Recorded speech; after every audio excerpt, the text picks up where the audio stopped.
quick little disclaimer before the video. This is a review for Season 2 of Orange is the New Black. Season 1 will be down in the description, and when I do Season 3, that'll be down in the description too. Minor spoilers, mostly plot overviews. Not going to reveal how any of the storylines end. Some spoilers for Season 1 in the intro, but other than that, enjoy. Okay, so with Season 4 of Netflix show Orange is the New Black coming out in 2 days, I'm going to review Season 2 and 3. I reviewed Season 1 a long time ago when it first came out. White girl goes to prison because the one exciting thing she ever did in her life was being a lesbian. She dealt drugs for her girlfriend, got caught, and now she's being thrown in jail. She finds out that her girlfriend was the one that turned her in, and still fucks her and cheats on her fiance, and she's annoying and complains constantly and manipulates everybody around her just so she can get an extra biscuit at fucking lunch.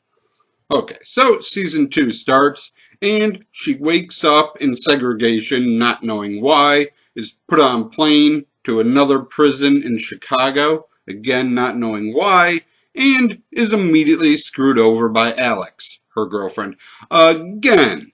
And this just makes her love her more.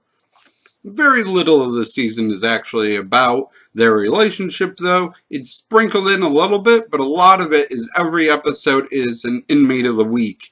We get a flashback to their lives of what led them to prison. Some of them are lying about what led them there. Some of them are lying about their personal life.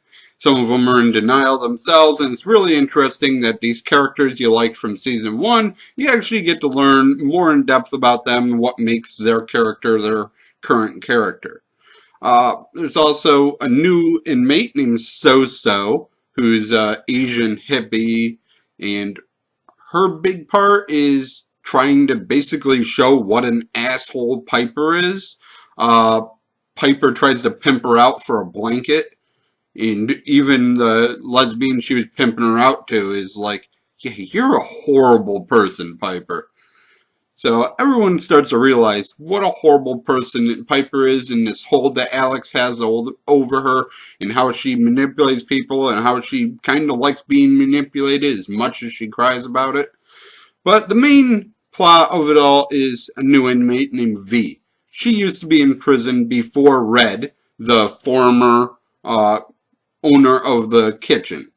Used to run the kitchen. She was supplanted by the Hispanics, and she's trying to get her kitchen back, and she's trying to become wanted again, trying to be needed instead of just being some old lady. She sits with the Golden Girls, which are just these old inmates that no one talks to anymore, no one cares about anymore, and she doesn't want to be that.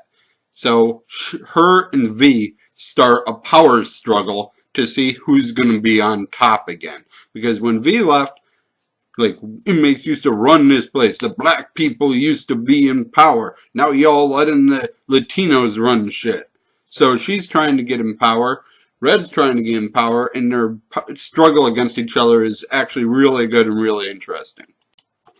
For some reason, Piper's fiance is in this show still. He really doesn't have a lot to add. He's played by Jason Biggs, and we get to see him trying to have a life after he dumped Piper because she fucked her ex-girlfriend in prison and basically just manipulated him and tries to use him constantly. Still tries to use him in the first episode of the season, but he's trying to move on, and we get to see some of that. It's really not that interesting, though. Most of the show is about V and Red, and a little bit about Piper, but the V and Red stuff is way more interesting, as well as the flashbacks to each individual inmate. Also a big part of this season, I almost forgot, is politics of prisons, and the person running it not doing proper upgrades, and providing prisoners with proper things, and mistreatment, and all that stuff, mostly about embezzling money from the prison to run the senatorial campaign of the prison owner's husband. It's big and complicated and I'd rather just look at the boobs than listen to that bullshit. But some people like it, I'm sure. I plowed through the season in 2 days. I really enjoyed it. I thought it was well done, as always. The characters got more depth than they had, and they were pretty in-depth to start with. So yeah, if you some reason want to start watching the show now, before Season 4 comes out, I still recommend it. We'll see how Season 3 comes out. Thank you for watching, and as always, I shall try to do better next time.